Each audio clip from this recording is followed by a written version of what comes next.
ಕವಡೆ ಶಾಸ್ತ್ರನ ಕೇಳಿದೆ. ಅದೇ ಆ ಮುಖ ನೋಡಿ ಶಾಸ್ತ್ರ ಹೇಳುವಾಗ್ಲೇ ಕವಡೆ ಬಿಡಿಸ್ತಾರೆ. ಆಗುತ್ತೆ ಆಗಲ್ಲ ಅನ್ನೋದನ್ನ ಅಲ್ಲೇ ಹೇಳ್ತಾರೆ. ನೀವೇನಾದ್ರು ಹೇಳ್ಕೊಳ್ರ ನಿಮ್ ಸಮಸ್ಯೆನ? ನನ್ ಸಮಸ್ಯೆ ಏನು ಹೇಳ್ಕೊಳ್ಳಿಲ್ಲ. ನಾನು ಆಕ್ಚುಲಿ ಹೋಗಿ ಸುಮ್ನೆ ಕೂತಿದ್ದಷ್ಟೇ. ಅವ್ರ ಫೇಸ್ ನೋಡ್ತಿದಂಗೆ ಹೇಳಿದ್ರು ನನ್ಗೆ ಹುಷಾರ್ ಇಲ್ದಿದ್ದು, ನನ್ಗೆ ಆಪರೇಷನ್ ಆಗಿದ್ದು, ನನ್ನಲ್ಲಿ ಏನ್ ನಾನು ಅನುಭವಿಸ್ತಾ ಇದ್ದೀನಿ ಅದೆಲ್ಲ ಅವ್ರು ವಿವರವಾಗಿ ಹೇಳಿದ್ರು. ಬರೀ ಫೇಸ್ ನೋಡಿದ ತಕ್ಷಣನೇ ಹೇಳಿದ್ರು.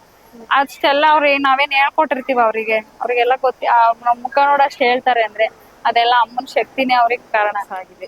ತೀರ್ಥ ಸ್ನಾನಕ್ಕೆ ಪರ್ಟಿಕ್ಯುಲರ್ ಆಗಿ ಏನ್ ಸಮಸ್ಯೆಗೆ ಬರ್ತಿದ್ವಿ? ಸಮಸ್ಯೆ ಅಂದ್ರದು ಈಗ ಕೆಲವ್ರಿಗೆ ಆರೋಗ್ಯ ಸಮಸ್ಯೆನೇ ಜಾಸ್ತಿ ಇರುತ್ತೆ.